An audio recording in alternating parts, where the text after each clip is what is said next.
Hi,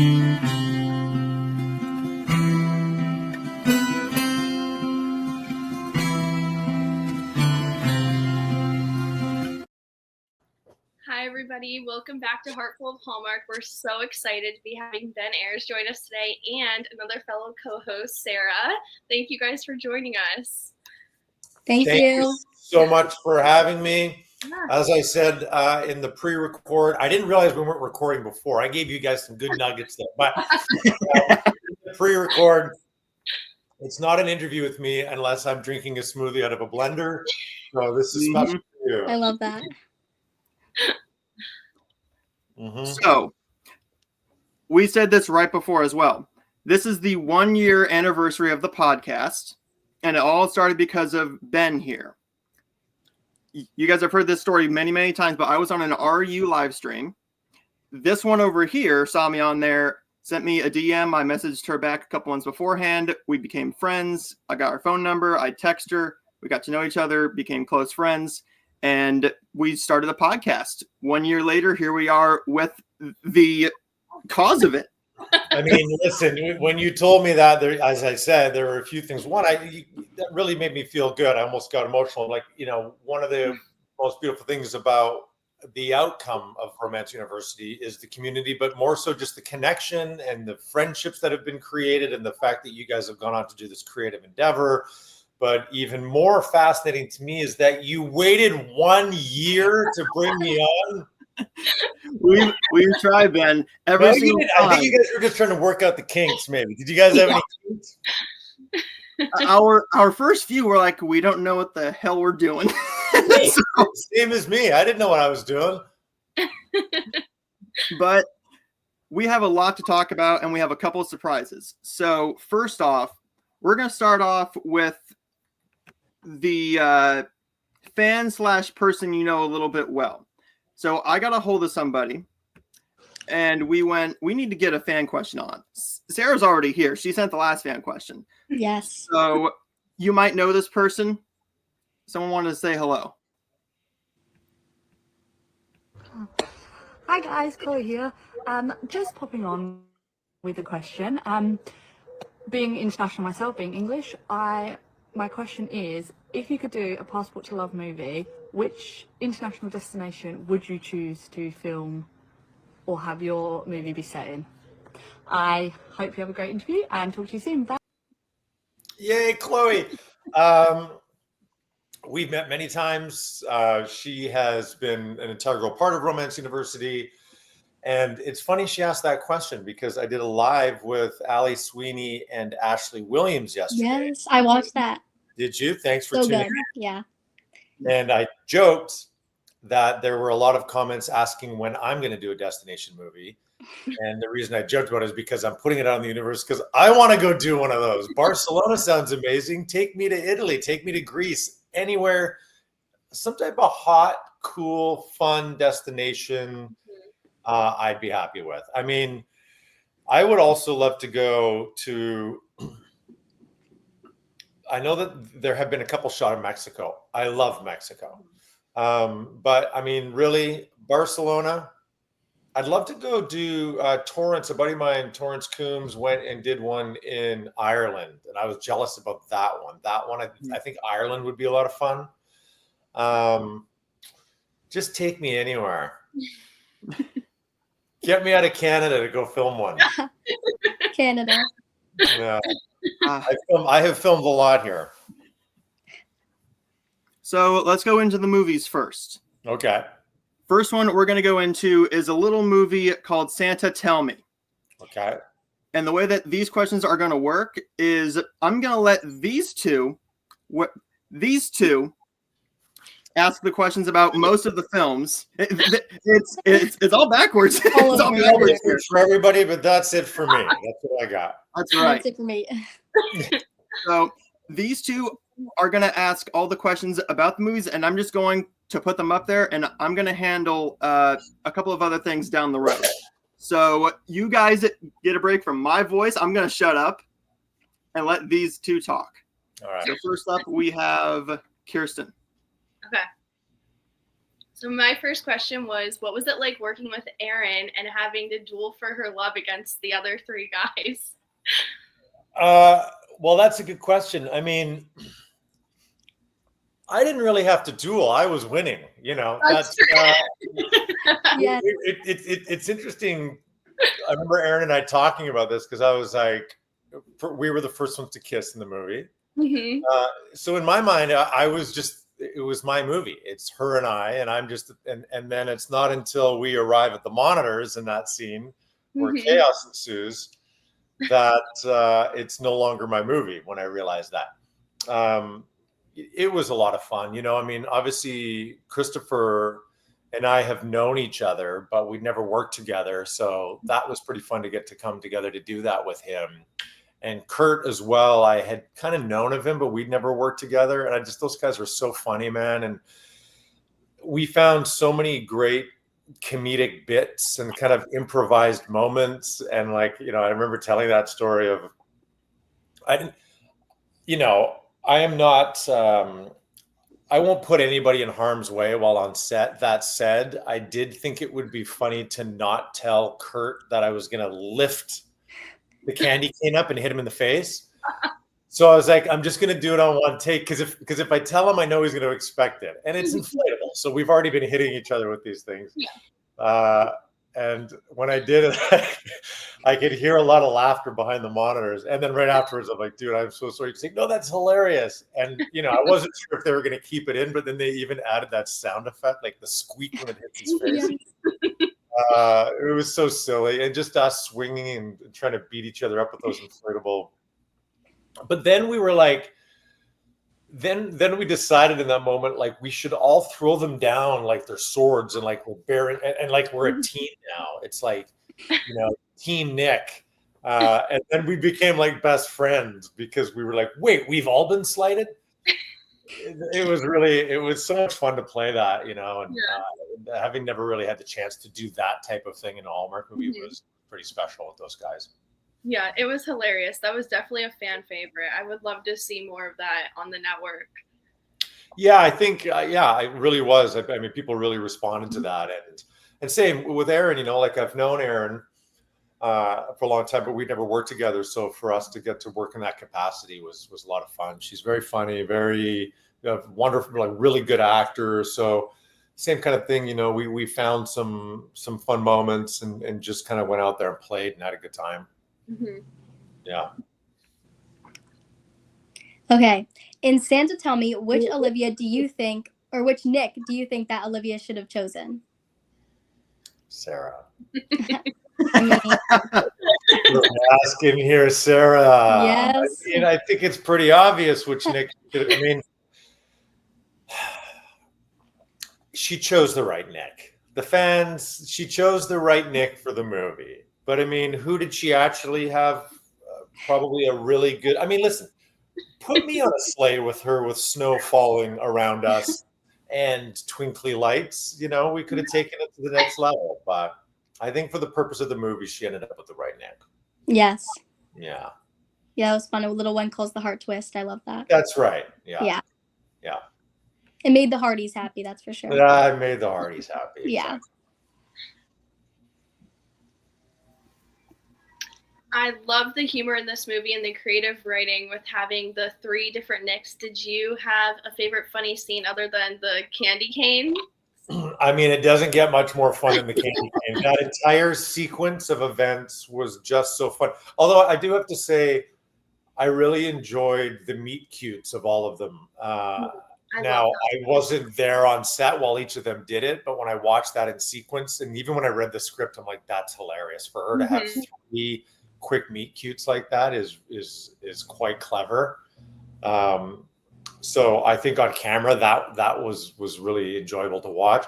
I mean, I'm a little annoyed, to be honest, that Chris Russell didn't take his shirt completely off to put the sweater on. Like, you should see what this guy eats. He's like, the guy's an absolute specimen, and I'm like, what are you doing it for if not to remove your shirt on camera? So, that bumped for me in the movie a little bit. We did have all the husbands. Yeah, and he like talked about his whole workout routine and everything. Oh And my we God. brought that up. We were like, you should have taken it off. Well, yeah, I mean, we're all there. Like they bring what's called subs. It's called substantials. You get them before lunch, so they'll come around with. Actors are usually eating some sort of like tuna or chicken salad type thing with veggies, but not Chris Russell. Chris Russell walks around with a cooler with like just meat in it. And he's just got ground beef and he's just eating ground beef and rice. And I'm like, what is happening? He's like, dude, look at this. I'm like, I know. So I don't quite have that commitment. It's a commitment, but it sure looks good. Okay, how did you get this role? Was it an audition or did you get asked to do it? So I would, I'm thankfully and lucky enough within the Hallmark world that we just kind of get phone calls. I always joke, it's like the Batman signal. You just kind of like, and it happens, and all of a sudden you're on a plane and off you go. This one, of course, was a little bit different because it was like not the lead. So I was like, well, wait a minute, what exactly is this? And quickly learned that it was a special movie with these two, but they're going to have the three Nicks, and I was like, this sounds like a lot of fun. And I just was like 100% I'll come do it. And we shot it in Vancouver, and it was early in the year. We shot it in February. Oh, wow. So it was still cold. We had the ice rink the actual ice rink downtown Vancouver we got to use. Talk about a funny scene. That whole sequence was a lot of fun. And getting to do the cork and the thing and all these little bits. Yeah, it was pretty funny. Yes, I love the ice rink scene. I was like, it looked like the Kansas City one from the Experience. It did. It looked a lot like it. Yes, it did. All right, and that's it for Santa Tell Me. Okay.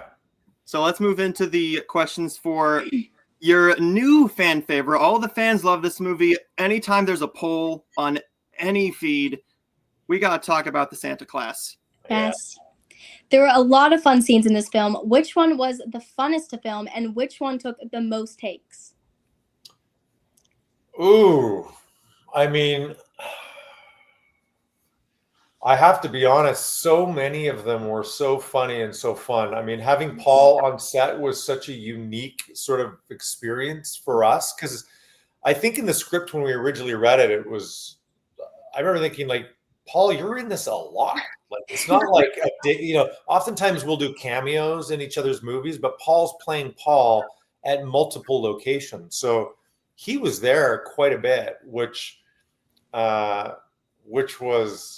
just made for a much more kind of enjoyable experience. And, we also knew in reading the script that it really lived on the supporting cast. And we were a little nervous because we're like, what kind of actors are we going to get to come out and play these broad characters, but ground them in a reality where we believe that they actually want to become Santas, these mall Santas. And I think we got so lucky with just an incredible supporting cast. Lucy did a wonderful job shooting it. And I think one of my favorite moments never made it on camera.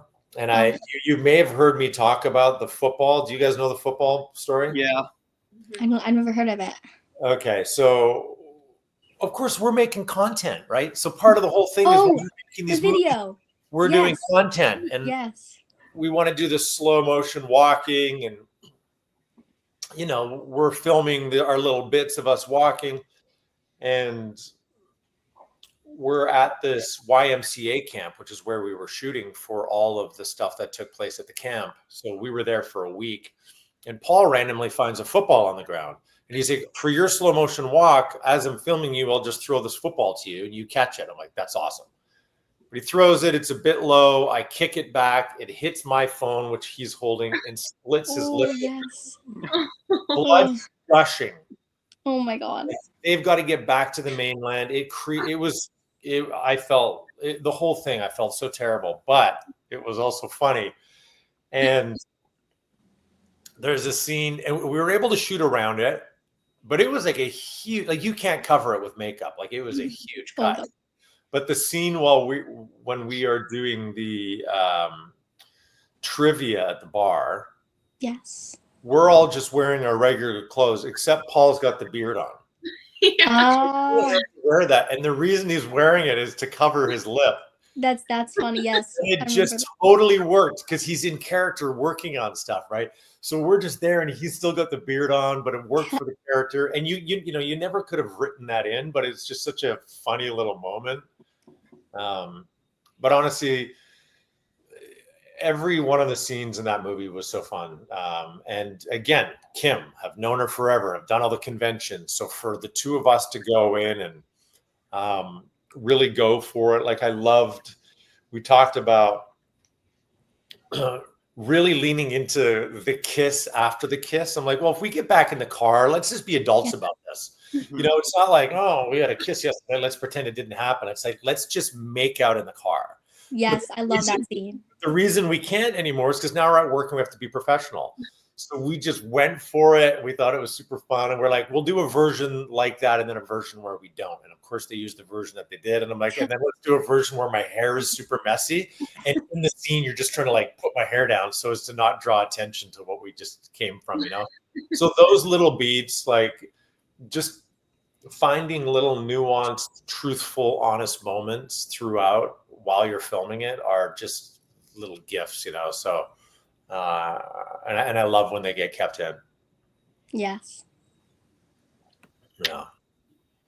Well, this one you kind of answered because I was going to ask, did you know that Paul was going to have a cameo originally in the movie and that he was going to end up like playing himself in the movie? Well, that was the interesting thing is when I read the script, I'm like, Paul Campbell is Paul, like what's going on here? And I texted him and I was like, dude, what is going on? And he's like, haven't heard anything about it. I'm like, you're pretty integral into this. He's like, I haven't. And I was like, all right. And then in my head, I was like, I mean, I guess they could get any of the actors to come in and play themselves and it would be funny. But obviously, it's funnier if it's Paul.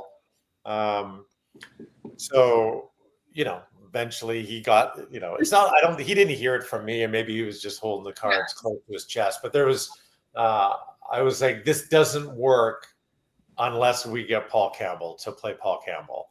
And watching him, we talked a lot about that too. Like it's a strange nuance of playing yourself, but a comedic version. So obviously that's not what he's like. Yeah. But, we talked about, I was like, I think there's something funny about somebody who's so self-indulgent like that and sort of not aware, can't really read the room.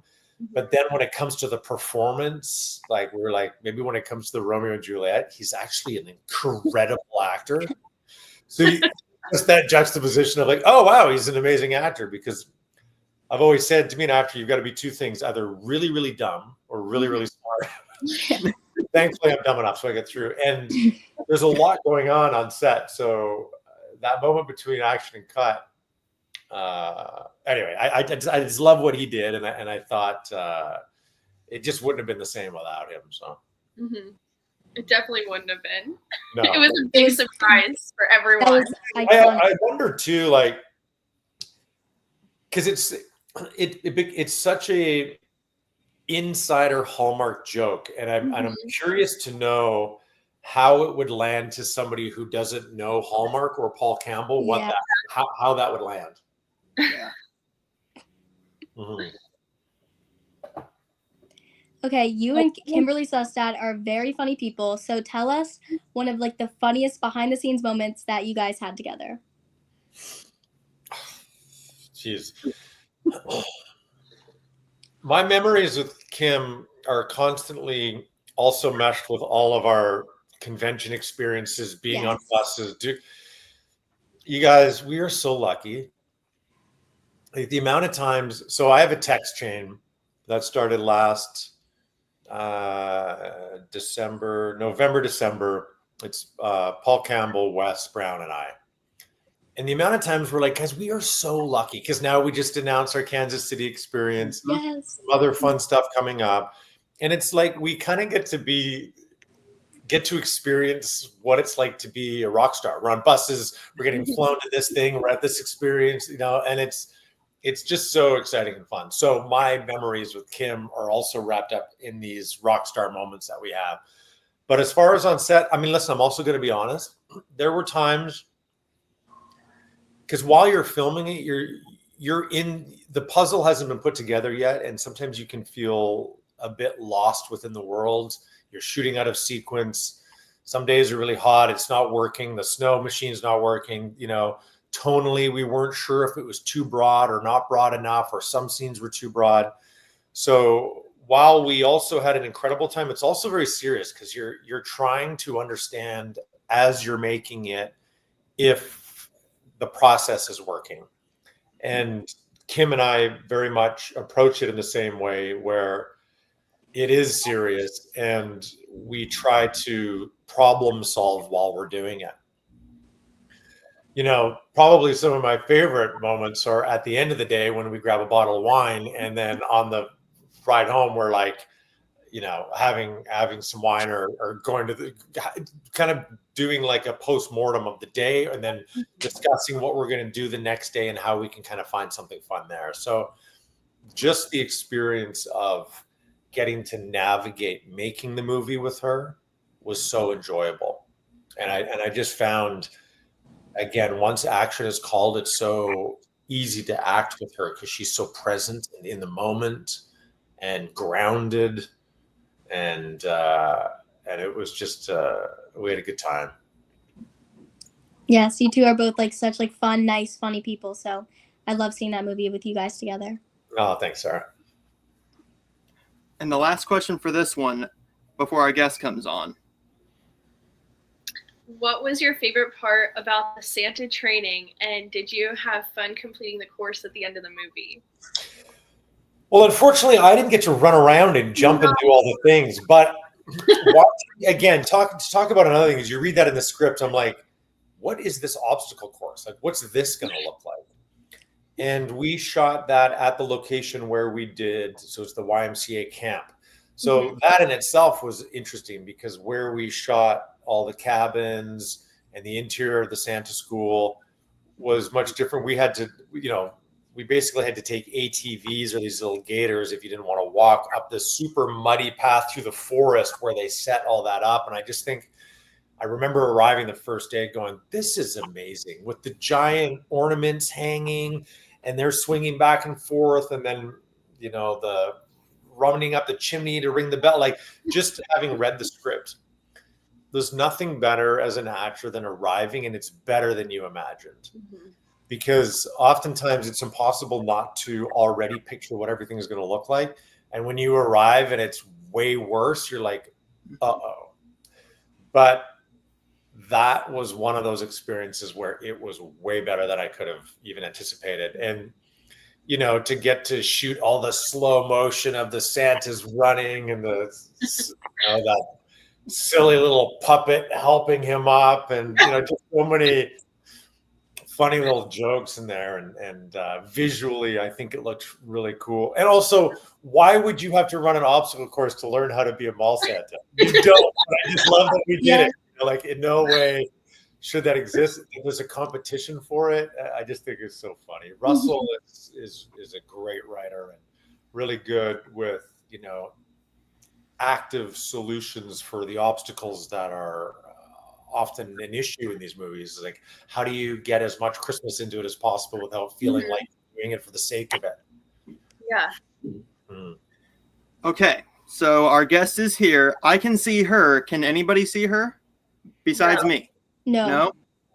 Okay, so I'm just going to say this, Ben. You've never met this person in your entire life, ever. Okay. You have no idea. Here she is. Oh. Hi, Vanessa. Hello. Hold on. There's too many people here. Hold on. Okay, I'm ready. So I had to bring her on because we got to rep RU a little bit. Yeah, and we got to hear about RU. Wait, I got my new RU hat. Have you guys seen the new one? Sure. Ooh, Oh, I like that. Oh, that's nice. Let me pull that up a little bit, Ben. Here we go. Look at that. Can you guys hear me? Yes. Okay, perfect. Yes, we can. It's a little loud here. All right. So I wanted her on here. We really wanted her on here because you guys have an event coming up. So let's promote that a little bit. What is all in this big event? When is it? Where is it going to be? Let's talk a little bit about that before we get back into the movie talk. Okay, so I mean, Vanessa has been working tirelessly. This is essentially, we wanted to do Martini Town again this year. It didn't happen. So what we decided instead was, why don't we do something locally in Toronto? And it sort of just turned into, Vanessa was like, well, why don't we do a baseball game and have everybody come to a baseball game? And so we could do a dinner, and then we turn it into a full weekend. But we didn't want to take on too much, so we capped it at 50 people. And we're going to do a fun dinner. We're going to do a live professor's lounge. We're going to go to a baseball game. We're going to give the alumni time to explore the city. The alumni themselves have now splintered off and created these other fun events within it. But I'm very grateful for the work that Vanessa's been doing, but also very grateful to Hallmark, because they're bringing in Wes Brown, Paul Campbell, and Taylor Cole. They're going to be here with us the whole weekend. So it's very exclusive. It's sold out. But I'm sure we'll do something next year. But this was kind of a test of trying to do something different, and also, especially for me, and even Vanessa, we've been to and participated in many of these conventions. What we wanted was to create a new type of experience that's not just a convention, but like, at the end of the day, like I was saying earlier, it's about connection and bringing all of the people together that are friends, and getting to spend some time together and create some new memories and have some fun. And another thing, like, it is all about the community and the connection, and like everyone reaches out to me, which is great. And I've heard all kinds of stories. Like, two people just met from this group and they're sharing a hotel. Like, I've heard those kinds of stories. And then people want to meet up and go like to Chinatown, or like on a walking tour, or the Hockey Hall of Fame. And it's people that have never met each other, which is great. So I love how this community has brought people from all over the world together, right? So it's going to be a really good weekend. It is a lot of work. It's a lot of fun. So let's go into this. How did RU start, and how did this all start with a shirt and then hats and events? How did this all start? Well, baby steps, which is really the best way to do it. I mean, I think it would have been overwhelming to have pictured that. Could you imagine the amount of pressure that I would have felt if I was to have thought about Romance University for the purpose of bringing Kirsten and Noah together? That would have been so much pressure on me that you guys needed to create a podcast based off Romance University's live. No, it's so much easier when it just starts kind of incrementally like that. And I've kind of told a story, but it was a friend of mine was wearing a Harvard shirt, and I was like, it almost looks like Hallmark. And it just, in that moment, it, like, I'm not lying, it was like a lightning bolt. I was like, that's an incredible idea. A university. Think about how many of these movies we watched, how many romance books are out there, romance TV series. Essentially, if you've watched all the movies and you read the books, you've got your master's in romance. And that's where it started. I was like, master's in romance, Romance University. And the first logo I made was Hallmark, which I then switched to romance because it wasn't even like a Hallmark issue so much as it was almost too niche. I just kind of, romance encapsulates it all. But then I'm like, how do I get shirts made? I don't know. So I got like 4 made for like Rachel Boston, because I was working with her at the time, Taylor Cole, because I had just worked with her, Ryan Murphy, producer friend of mine, and myself. And then when we were at the convention, everybody was like, these shirts are amazing. How do I get one? I'm like, I don't know. But then I figured it out, and then I started talking to suppliers. But once that door opened and I began speaking to different suppliers, I started to understand that there's like, and then I just made the shirt available. It went crazy. So many people wanted the shirt. Then I started to understand that there were other products. But then ultimately for me, before it became more about community, the first thing it became for me was that it was a way for me to raise money personally to give back to whatever community I wanted to. And as an actor, I often get approached for, maybe sit on this board or kind of like help us raise money for this. And it never felt like I was doing enough or I was enough. I always think like, you could get somebody bigger than me, or like, am I really pulling enough weight here? And then this kind of allowed me to do it on my own terms. And then also for me, it was important to go drop the money off in person, learn about the foundation, whether it be, I didn't know a lot about women's shelters before, but our neighbor, she works with a women's shelter, and she's the one that told me that many of them are underfunded. So that just happened while I was designing the shirts. And I was like, perfect, it's going to be for women's shelters. And she gave me a list of 5 in Toronto. And that's kind of how it started. And then from there, I've had many different foundations reach out to us. So that's kind of how it's just organically grown, and then it was doing lives and just having fun and kind of getting to meet everybody through that. And then Gemma Martini reached out to me and said that she wanted to do this cool event in Vancouver. So that was the first sort of romance university, with Hallmark. They came up and supported it as well with Gemma, with the film studio event. And it's just sort of grown organically in a really great way, And I have said, like, the second it starts to feel like too much work, I don't know if I can continue it because it's a lot of work. It is a lot of work. Just operating the store side of it, and the designs and the suppliers, and like all of that requires a lot of upkeep. And how did you get her involved? She's a big part of this. I talk to her all the time. She goes, what about this idea? What about this idea? This person has sent me this. And I'm like, this is awesome. I love this. How did Vanessa get involved? And how long have you two known each other pre-RU? Or well, I think we met at coming back from a convention I think it was the first New Jersey one, right? Yes. Yeah. I didn't know who you were. Yeah, I didn't know who you were.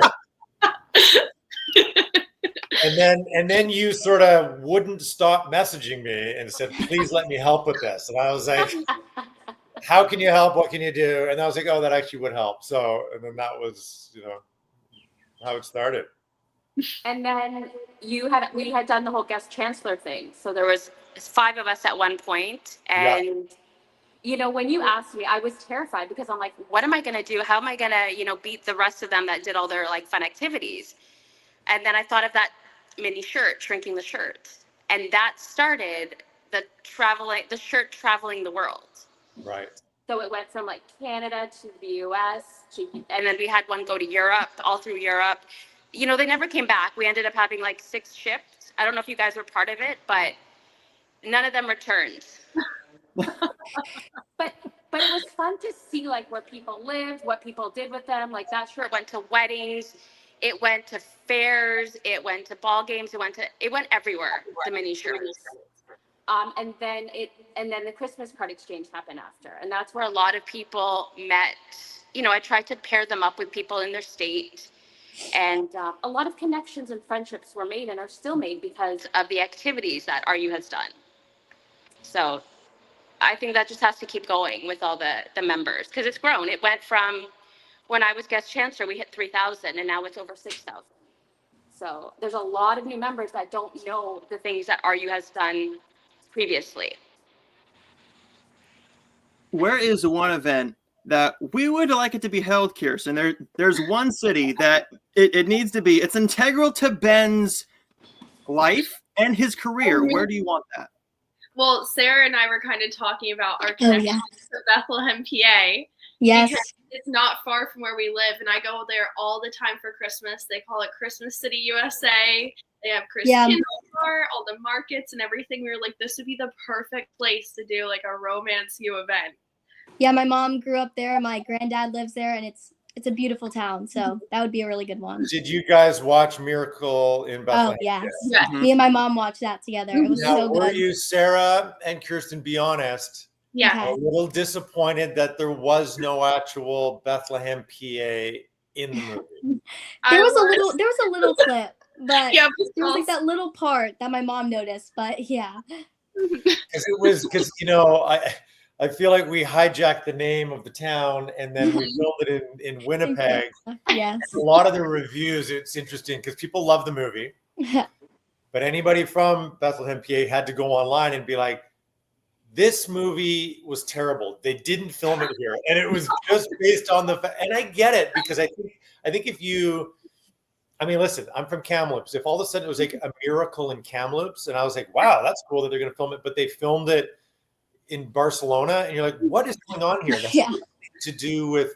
So it's confusing because you feel like your town is going to be highlighted in this way, but really it's just that it's a miracle in Bethlehem. They should have just called it Miracle in Bethlehem. Yeah.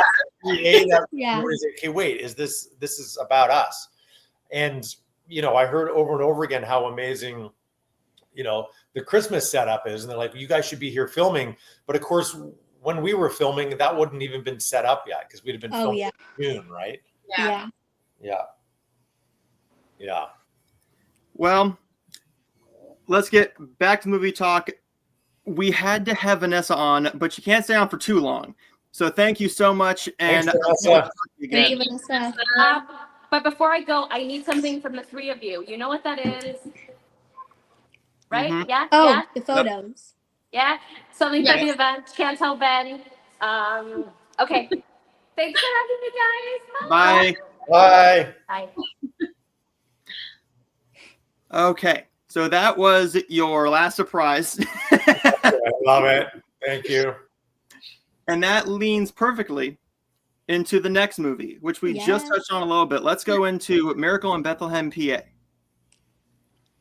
Got Okay, what was it like changing your character from an ex-rock star who is like literally just chilling all day to a responsible adult falling in love with someone who just had a newborn? I mean, you don't really. I think he was desperate for some responsibility like that. Also, just going to say, Jeff Beasley, the director, changed that in the script not long before we started filming. Like he used to be a rock star. I'm like, a rock star? What's he doing back here? And I was like, okay, fair enough. His dad wasn't doing well, passed away from cancer. So he comes back. So I have to find the motivation. So the motivation I then discovered is I'm like, okay, here's a guy who's been on the road. That's like an empty life after a while. You're on the road. You're disconnected from your family. Your dad is now gone. What about you go back?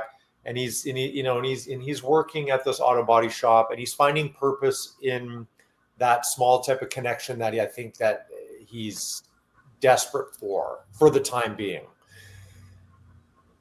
But I told him, I'm like, listen, if he has to be a really good singer. So I will do this, but you better ADR a really good voice. If we need to convince people, he goes, we will. And did they? No, they did not. They did not.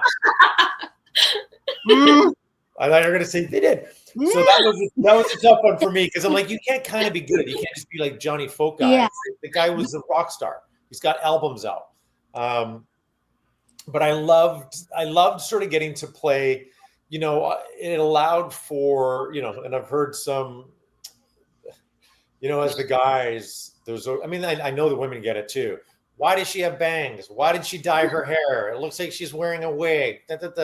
Everybody's got something to say. They want us to look the same in every movie. You're like, every movie is different and every character is different.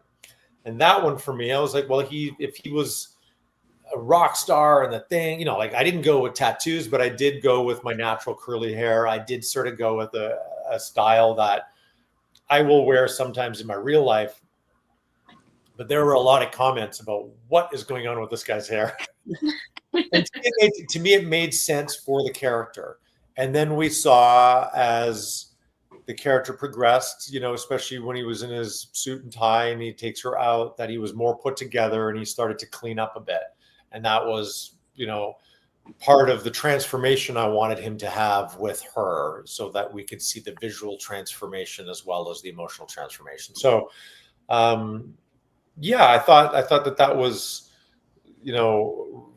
beautifully written and a fun thing to get to throw myself into. Yes. Yeah. Thanks, Sarah. I love that. So what was it like working with Laura? I loved like how heartfelt the movie was because the like true Christmas spirit really shined through. So how was your connection throughout the whole movie? I mean, our connection was great. Like, again, when you know somebody personally, excuse me, before you go in to start filming, it makes it a lot easier to sort of hit the ground running. Laura hadn't done a lot of Hallmark movies, and there is a specific, it's not a style of acting, but there is a tone that you have to get to in some scenes. And I know that she was thankful that we were able to talk about those. Just because I have the experience, I could be like, let's try working on this. And the when we would run lines and talk about certain things, I think she felt comforted in that. And I think, again, working with somebody like Laura, who has so much experience, and I've also been a fan of, like, I love her work. Like I said, it was easy to kind of hit the ground running in a way that, sorry, there's nothing worse when you have your phone on. It's buzzing, and I was like, oh no, FYI, the air conditioning broke in the house, so I've got somebody coming to repair it. Oh no. So I'll have to call him after. Yeah, I had a wonderful time working with Laura. She's awesome. We're trying to develop stuff ourselves now, and she's got a lot of good ideas. Like I'm she has sent me some pitches, some ideas she has for some movies, and she's an idea machine. And like I said, working with her was wonderful. Yeah, she did so well. I'd love to see her in more Hallmark movies. Yes. We all would. Yeah, I know. I think, I would too. Okay, what was it like working with unpredictable babies and dogs on set? How do you have to like change the way that you do your acting, like working with these kind of things? That's a great question, Sarah. The babies, usually you get twins. So while one's awake, then you switch with the other one that's sleeping, so that they're, that's for like the close-ups and stuff like that. But the rest of the time you're holding a doll and you can't quite tell, and you kind of call a doll and a real baby, especially the dancing scene. That wasn't a real baby. Yes. Yeah. We love that dancing scene. Yeah, and I remember that was a good one too. Jeff, I can't remember what I had planned, but he's like, go for it. This is full risky business. I'm like, I'm just gonna slide out, and he's like, do it. And I went for it, and it was like, that's what ended up in there. So babies can be okay because they're also, especially at that, like a newborn, it's just sleeping most of the time. Dogs, however, can be difficult. And in the script, my dog was old and sleepy. But what we got was a rambunctious, high-energy golden retriever that just wants to. And I'm like, I can't do the scene. Like, I'm supposed to be sitting here playing, and the dog is jumping off, going over and licking the cameraman, coming up in my face. So if you watch it, you'll notice my arm is holding the dog down.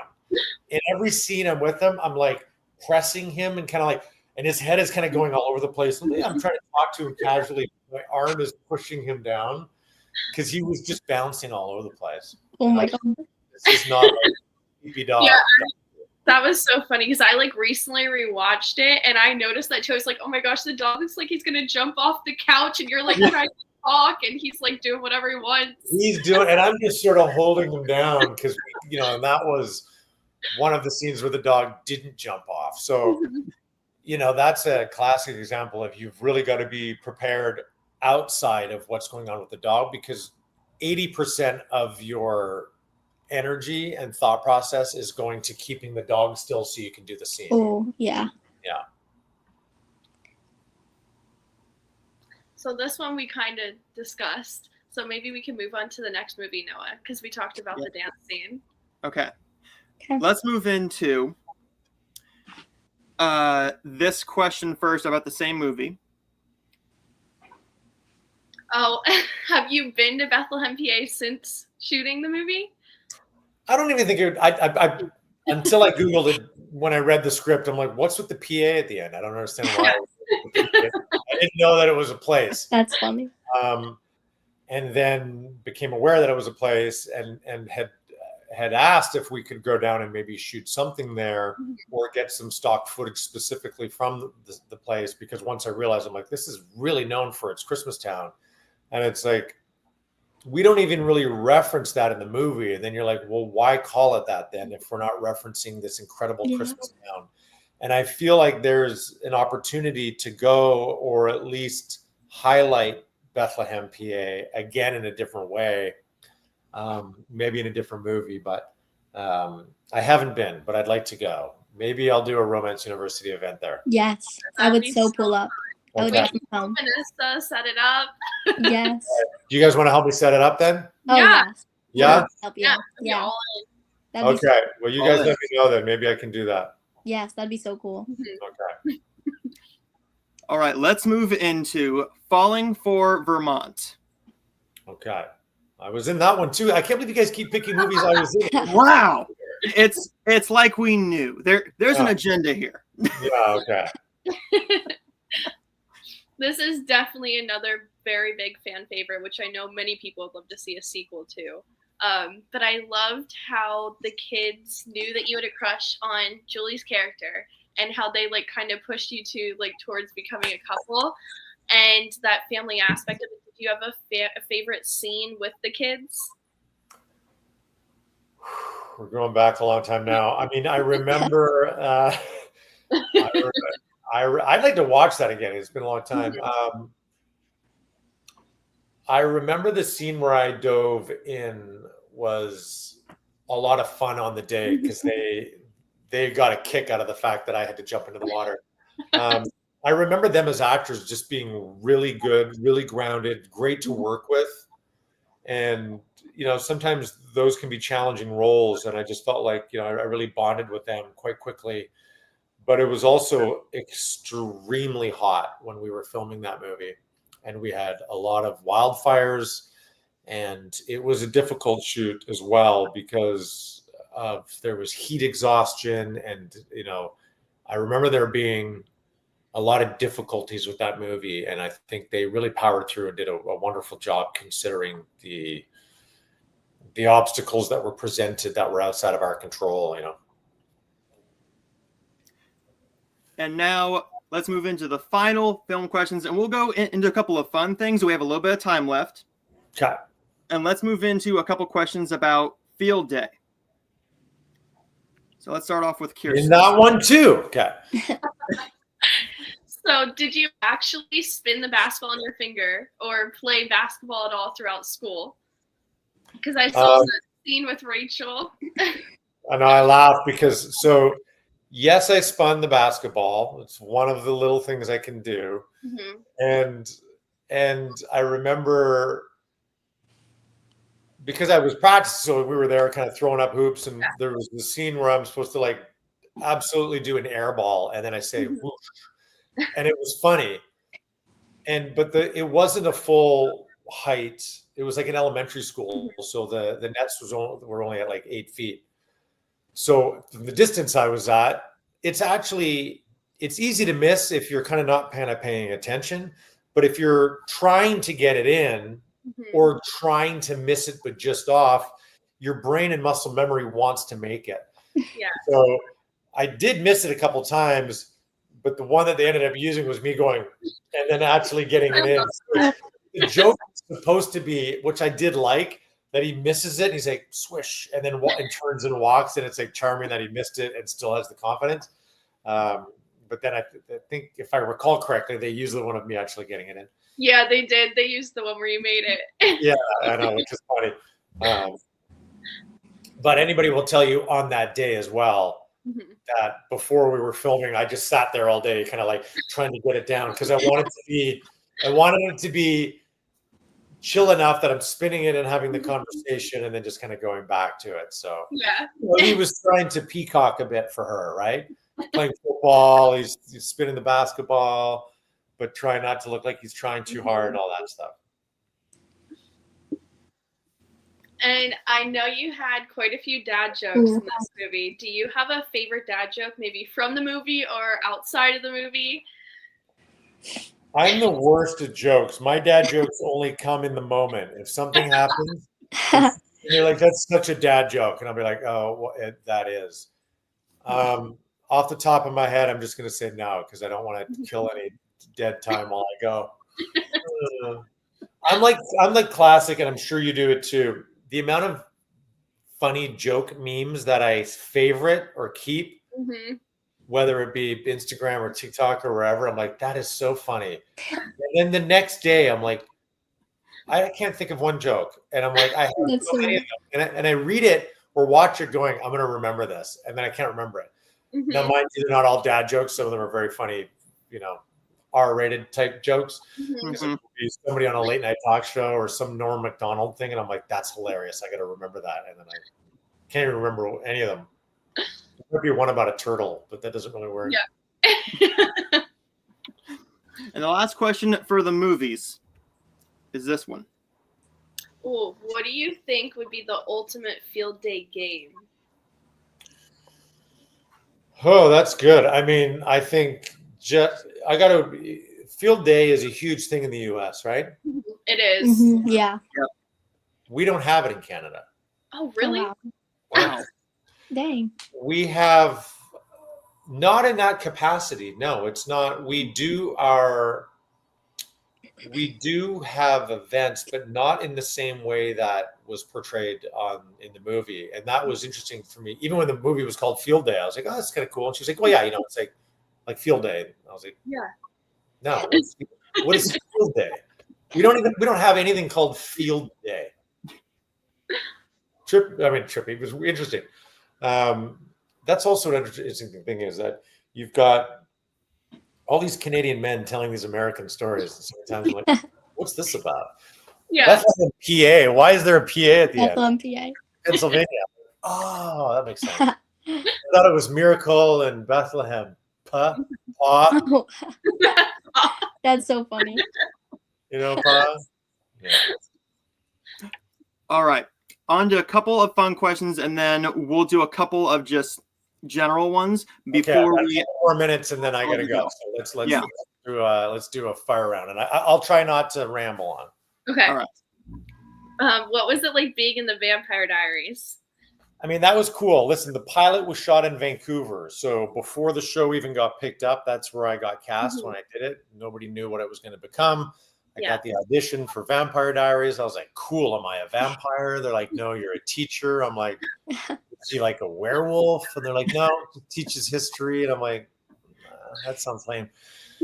And the show got picked up and they moved it to Atlanta. And at that time, I just booked a series in Toronto.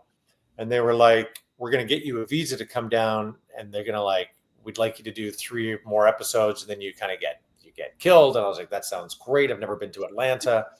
So they experienced getting to go down there and see all of them. The show just got picked up and they were all excited, but they didn't know what it was going to really entail. And then I got bit and I was like, well, wait, how does this work? If I get bit, don't I become a vampire?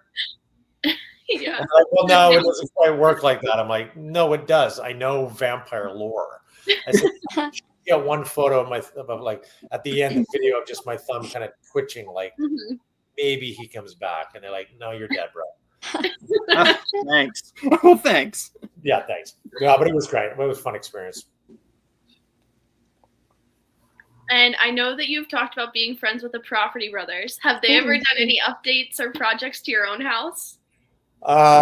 Interestingly, I remember when they booked it, we were in, so I knew them before Drew, especially. I knew Drew well before the Property Brothers. We were on Smallville together. He was Superman stand-in, and I was Lex Luthor's right-hand man at the time. So I remember he was always reading books about investing and real estate, and I was not doing any of that kind of stuff. And then I saw him at an awards show. It was a comedy festival. There was something here in Toronto, and I saw them both. I'm like, what are you guys doing here? And they're like, oh, we just finished the first season of our new show. And I'm like, your new show? I'm like, that's cool. What is it? Like, it's a home renovation reality series. I'm like, a reality show? Good luck with that. Cut to an absolute empire. And then we had just bought our home in Toronto. First home we'd ever bought, little house that needed all the updates. And I said, well, we should come do the show. And he said, yeah, I'll put you in touch with the producers. And we almost did it. And the timing didn't quite work out, unfortunately. So we were almost on season 2 of The Property Brother. Oh. But I've had some advice along the way with design. And I'm lucky enough that when time permits for both of our stuff, now they've got 2 kids. We try to see each other when I'm in LA or if they're up here. And there's a room that I stay in when I go down. So that's so cool. This is amazing. Yeah. 2 more questions and then we'll wrap this up. Okay. Okay. What is your favorite Hallmark event to attend? Whew. I mean, the cruise is pretty special. That was incredible. As far as the first thing we all ever did was the convention in New Jersey. And those were pretty special because that's where a lot of us as actors got to meet for the first time. Because if we haven't worked together, we get to kind of hang out in the green room, especially the men. And a lot of our friendships have kind of blossomed out of that, Kansas City, also an incredible experience. Yes. I'm just happy that Hallmark's doing more of them and offering kind of a much different experience. They think the same way I do with Romance University, where how do we create something that's different than the traditional convention that we can do based on the knowledge we have, but also the brand that we have. So I love being involved in any of the events that they do. Even what we did last year, the Jingle Stop tour, the bus stop all the way up in support for Countdown to Christmas. I mean, that's so special. And then to be in Vanity Fair with those photos, like the whole thing is just so special. I feel very honored to be a part of it and to be a part of the brand as like an ambassador, essentially. Yeah, the events are the best. Like everyone just has so much fun and they're just like amazing. I love that. Yeah, they're so supportive, and it's like everybody loves Christmas, and it's like it's not just about us; it's about bringing everybody together in this very unique, special way to celebrate love and hope. Like, okay, I know, it's so fun. Yeah. And the last question. This is our new outro, and Kirsten, let's ask him. What are 3 things that keep your heart full? My girls. Oh. Romance University and everything that we do. Music. I love it. All right. Ben, thank you so much. I know you got to go, but thank you so much. And we hope to talk to you again about your Christmas movie, which we know a little bit about, but we'll talk about that sometime down the line. Would you ever want to come back on? You guys, thank you so much. Thank you. A very professional podcast you have here, video cast, blog casts, television show, whatever we want to call it, all of the above. Very well curated, well thought out, good questions. You guys work really well together. Yeah. I appreciate you bringing me on a year after you started, and I am honored that a live that I did brought you together to do this. So thank you guys so much, and congratulations on everything. Yes, and thank you for being my first interview. It's literally like a dream come true, so I appreciate that. Well, thank you. That was your first interview, Sarah. You're so good. Yes. Thank you. Thank you. It's so good. Thank you. Can we get a photo real quick? Yeah, quick. Okay. Selfie. Let me. Okay. So cute. Thank you, guys. Thank you. Thanks, Ben. And thank you guys for watching. Guys. And thank you guys for watching. Like, subscribe, and as always, keep your heart full of Hallmark. There it is.